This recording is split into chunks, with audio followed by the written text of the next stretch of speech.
Les gars, dans cette vidéo, je vais vous expliquer sur le plan psychologique pourquoi il ne faut jamais se venger par le sexe d'une femme qui t'a fait du mal, peu importe la nature du mal qu'elle t'a fait. Alors partagez cette vidéo au maximum pour que ça puisse sauver certains hommes aussi. Les gars, comprenez une chose. Les relations amoureuses sont typiquement psychologiques et émotionnelles. Et vous savez, pour ceux qui ont suivi mes vidéos précédentes aussi, le subconscient se nourrit des émotions, peu importe la nature des émotions. Donc, lorsque ta copine te fait du mal ou te manque de respect et tu dégages une émotion de colère, automatiquement ton subconscient se nourrit de cette émotion de colère-là. Et le subconscient te donne des idées en fonction de ta colère que tu exprimes là. C'est en fonction de cette colère-là, le subconscient lui t'envoie des idées à mettre en pratique contre cette personne qui t'a énervé. Alors ton subconscient va te dire non, cette fille-là, la foutaise. La meilleure solution, c'est de la sonner mal. Non, il faut la sonner mal même. Là, elle va connaître ta valeur. Ça, c'est ton subconscient qui t'envoie l'information. Parce que la conscience ne peut jamais dire à une personne, il faut se venger par le sexe. Non, non. La conscience, lui, va te dire, comme cette fille est impolie, il faut la dégager. Mais le subconscient ne connaît pas ça. Il va te dire, il faut la sonner mal. Là, il va sentir que tu es un garçon. Et si jamais tu as validé le message du subconscient, alors la colère que tu dégages là, le subconscient se nourrit de ça. Et pendant que ton subconscient se nourrit de ta colère envers cette fille-là, tu programmes le rendez-vous avec cette fille de qui tu veux te venger sexuellement.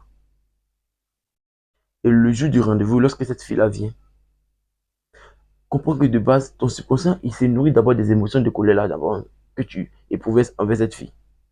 Et quand cette fille-là vient, lorsque vous passez à l'acte sexuel, le subconscient t'envoie des idées atroces à comment faire souffrir cette femme sur le plan sexuel.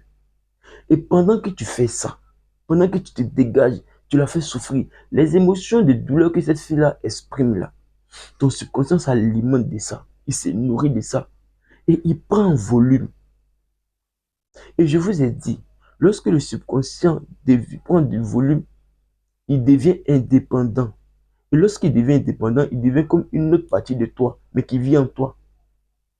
Et une fois qu'il est indépendant, qu'il devient une autre partie de toi qui vit en toi, il n'a plus besoin de passer par le moi et le surmoi avant d'envoyer un message au cerveau. Il va directement au cerveau direct parce que là, il devient une autre personne. Vous comprenez? Et lorsque ton subconscient se nourrit des douleurs de cette fille-là, après l'acte, la femme rentre chez elle. Et toi, tu es content parce que d'après toi, le subconscient va te dire, oh, tu t'es vengé, tu es un vrai garçon, tu t'es vengé. Ok. Une semaine après, 2 semaines après, ton subconscient a fini d'absorber toute l'énergie de douleur de cette fille. Alors il a faim encore à nouveau. Il a faim. Il te dira, va demander pardon à cette fille-là. Moi, j'ai vu encore d'elle. La manière d'exprimer sa douleur là, c'était trop excitant, ça m'a trop plu. Alors je veux d'elle, je veux. Et toi maintenant, pendant ce temps, tu trouvé que cette fille, vous n'êtes plus ensemble. Toi, tu voulais te venger. Donc après l'acte sexuel, tu allais jeter la fille. Donc tu l'as jetée. Et maintenant, ton subconscient, il a faim de cette fille-là. Il a fini d'absorber toutes les émotions de douleur de cette fille. Donc il a faim encore. Et dans la mesure où il est devenu maintenant un être à part entière, il n'a plus besoin de passer par le moi ni le surmoi pour valider un message au cerveau. Il passe directement au cerveau. Et il dit au cerveau, dis à ce monsieur de demander pardon à cette fille-là. Moi, je m'en fous de comment cette fille se comporter ou pas. Il pas demander pardon vite, vite. Parce que moi, j'ai envie de cette fille encore. Je vais ressentir encore la douleur qu'elle a dégagée pendant l'acte sexuel. Si jamais le message du subconscient domine ta raison, tu auras demandé pardon à cette fille-là. Et cette fille va commencer à te manquer de respect. Elle va te dire, je ne veux plus de toi. Tu vas demander pardon. Et c'est là que commence l'obsession chez l'homme.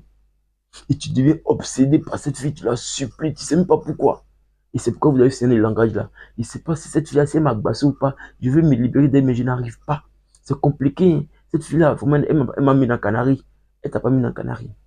Tu as juste alimenté ton subconscient par des émotions de colère, des émotions de vengeance sexuelle. Et c'est ça qui fait qu'aujourd'hui, ton subconscient te pousse à te comporter ainsi. Parce que le subconscient, il est ni moral ni moral. Il s'en fout du fait que cette fille-là t'a laissé ou pas, ou bien tu l'as laissé ou pas. Lui, il veut ressentir le même plaisir qu'il avait pour habitude de ressentir quand tu avais couché avec elle. C'est tout ce qui l'intéresse. Alors les gars, lorsqu'une femme vous manque de respect, que vous n'avez pas digéré, ça ne vous a pas plu, la meilleure solution, c'est de mettre cette femme au pas, de parler avec elle. Si elle ne veut pas comprendre, tu la dégages de ta vie. La vengeance sexuelle n'a jamais réglé un problème. Au contraire, ça crée un problème d'obsession chez l'homme. Soyez des hommes raisonnables. Parce que la raison ne peut jamais te dire qu'il faut te venger par le sexe. Jamais. Donc si jamais tu as cette pensée, comment qu'elle vient de ton subconscient? Soyez des hommes équilibrés, s'il vous plaît, les gars. Comment ça?